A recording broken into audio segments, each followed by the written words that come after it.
Olá, amigo Sudaca! Você sabia que a posição de volante é chamada assim por causa de um jogador argentino que se chamava Volante e jogou aqui no Brasil? Essa história eu tinha que contar pra vocês, mas depois da vinheta.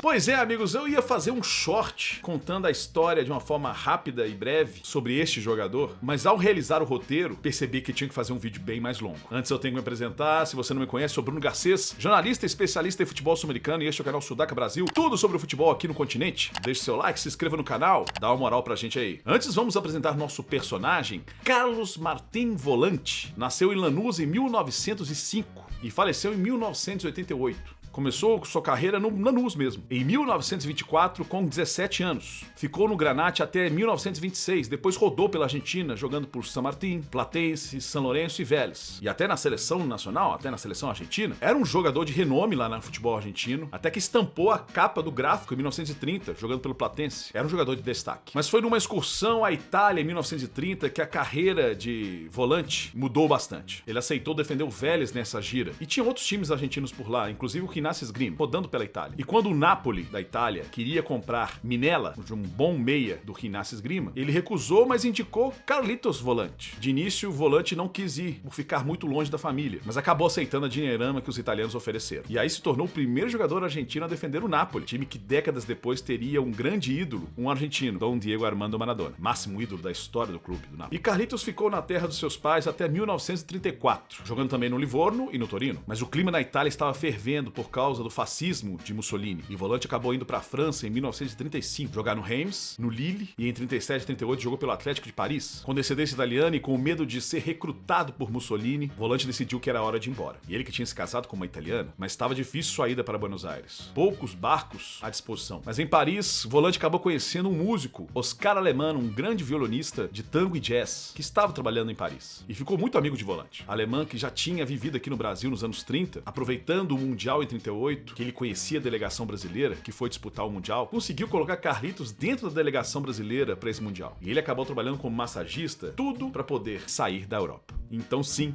Volante participou da delegação brasileira do Mundial de 38, em que o Brasil chegou em terceiro lugar, o time que tinha Leônidas da Silva e companhia. E junto com sua mulher veio ao Brasil. Mas sua amizade com os brasileiros foi tão grande que ele resolveu ficar no Rio de Janeiro. E em 1939 fechou um contrato com o Flamengo, já pensando no final da sua carreira. E jogou no Flamengo até 1943 e foi campeão carioca em 39, 42 e 43. E foi lá que a lenda de Volante foi criada, envolvendo inclusive a sua posição. Para deixar claro, o Volante jogava de center half. Nessa linha de 3 no meio de campo, ele jogava mais centralizado, seja no 2-3-5 ou no 3-2-5, ou WM. E ele dominava o meio de campo, sempre com muita raça, garra, liderança, bom posicionamento e boa visão de jogo, com grande poder de marcação. E por muitas vezes se colocava à frente dos dois zagueiros e protegia a última linha, como um doble 5, como é conhecido, ou um líbero. E Carlitos era um líder daquele time, sempre demonstrou muita garra e já tinha uma certa experiência. Comandava a defesa daquele setor. Depois de se aposentar com mais um título, o técnico da época, Flávio Costa, que depois foi técnico da seleção de 1950, resolveu apostar em Modesto Bria, um paraguaio que já estava no clube, para jogar na função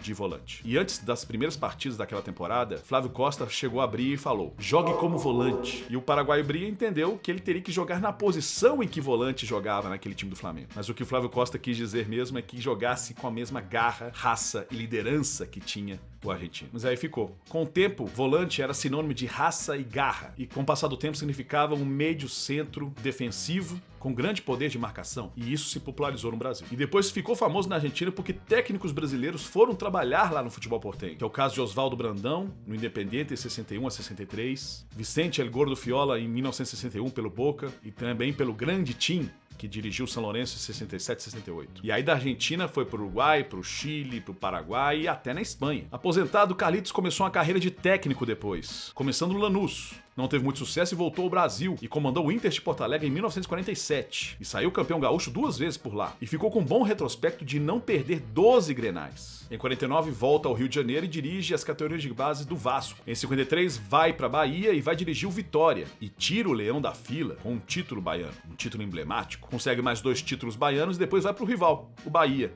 em 1959. Lá ele ficou muito tempo e ganhou 4 títulos baianos e talvez um dos principais títulos do Bahia, a Taça Brasil de 59, entrando para a história do tricolor de aço. Seu nome virou uma referência a uma posição aqui no futebol latino. Carlos Volante foi um grande jogador que fez muito sucesso na Argentina e no Brasil. E pouco se fala dele, mas seu nome é reconhecido em todo mundo. Pouca gente faz a referência da posição ao jogador, porque não conhece a história. No futebol moderno de hoje, seu nome faz mais sentido ainda, já que o volante moderno é quem comanda as ações de ataque e defesa, coordena o time, distribui o jogo, como um volante de um carro ou de uma máquina, direcionando por onde o time tem que jogar. Tá vendo? Por isso que eu fiz um vídeo mais longo e não um short. É uma história riquíssima que muita gente deveria saber. Gente, muito obrigado pela sua audiência. Fique com Deus. Tem mais histórias que eu vou deixar aqui nos links. Fique com Deus. Tchau, tchau.